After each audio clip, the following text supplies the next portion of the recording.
Thank you. Thank you, Mr. President, Mr. Speaker, ladies and gentlemen of the House and Senate, constitutional officers, members of the court that happen to be here, although I don't think they're here, they're probably working. Distinguished guests, friends, fellow Arkansans.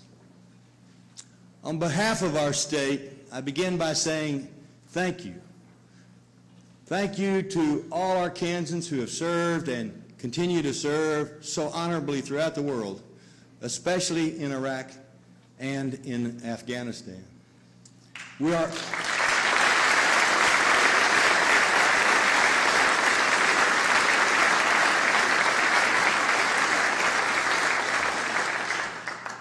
proud of our men and women in uniform, and we are humbled by their devotion to duty. On a very personal note, I want to thank all my fellow citizens of Arkansas for the extraordinary kindness and support that they have shown to Ginger and me over the past 2 years. We are forever grateful for their friendship, and all of us who sit in this chamber know how important our people back home are to our continued success. I stood before you here 2 years ago and laid out my administration's commitments we have honored: responsible stewardship of taxpayers' dollars, restoring faith in state government, and investing in education and in economic development, improving health care, and generally improving the quality of life for our people. Despite our nation's struggle with an economic slide unmatched since the Great Depression, Arkansas continues to make advancements in education and to attract new businesses. Still, the impact of global recession has reached within our borders, and it's not yet over. The fallout from the national economic downturn will be our biggest challenge this year and in this legislative session, but our charge and our responsibility remain unchanged. We must remain firm in providing not only the services our people depend on from their state, but also in striving to make them even better, even in tough economic times. We must prepare Arkansas and her children today for whatever the world may bring tomorrow. Together we began that preparation. Presented with a $1 billion surplus in the 2007 legislative session, we took the responsible step of dedicating roughly half of that money for school facilities. This investment helped end the prolonged legal battles of the Lakeview case and put us on the right path toward excellence in education for all of our children.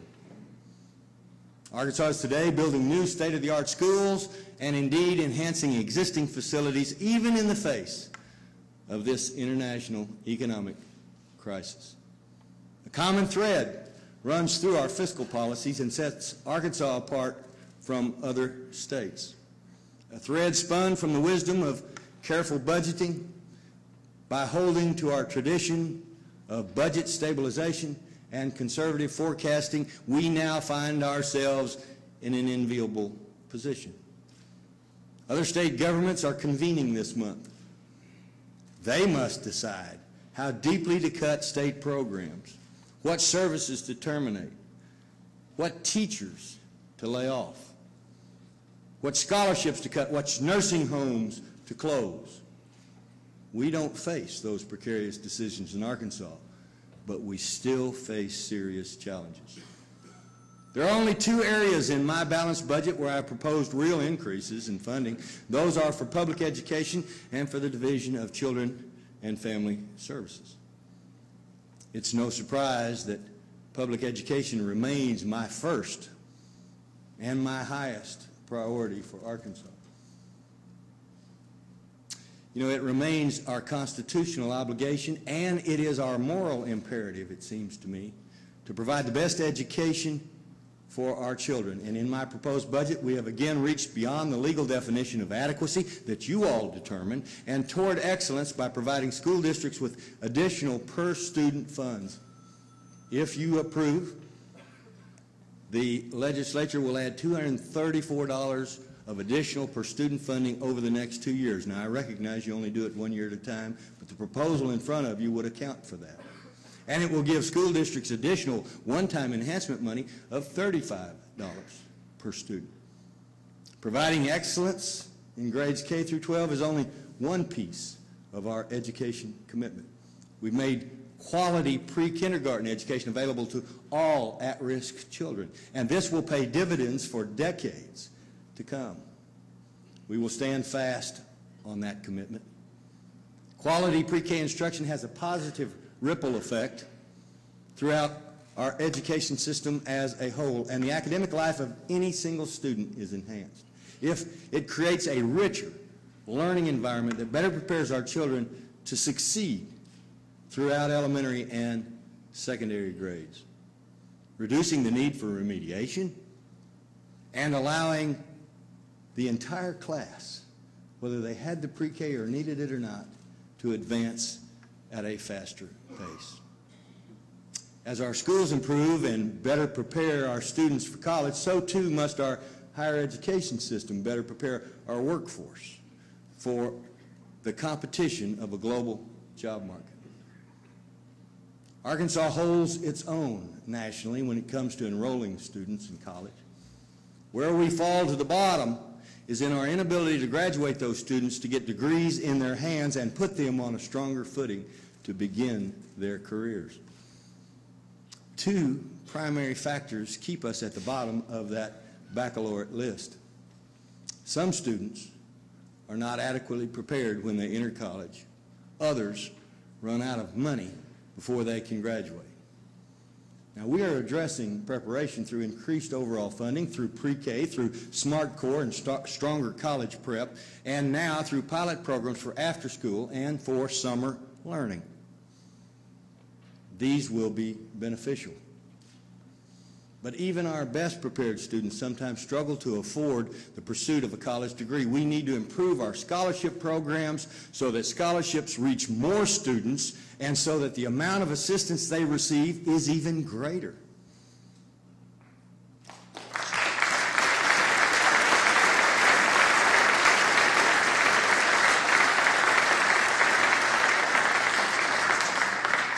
In 2007, we initiated a need-based financial aid program in Arkansas, the GO Opportunities Grant, to make college more attainable for students who show potential, but for whatever reason, they may not have been academically ready. They may have been late bloomers. It's a good start, but this program must be broadened to include more non-traditional students and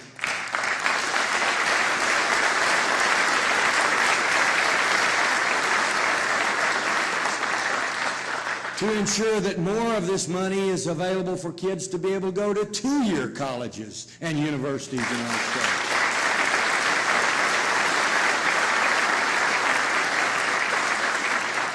And actually to be able to increase the total funding in that support, because as you know, those costs keep going up and the scholarship amounts have not been high enough.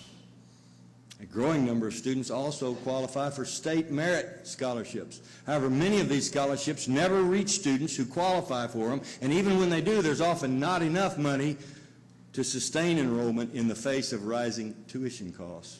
I want to rectify that troubling dilemma as well.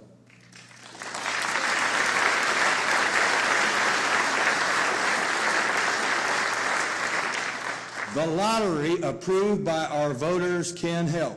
Our first step is to structure the lottery to be as efficient and as transparent as possible.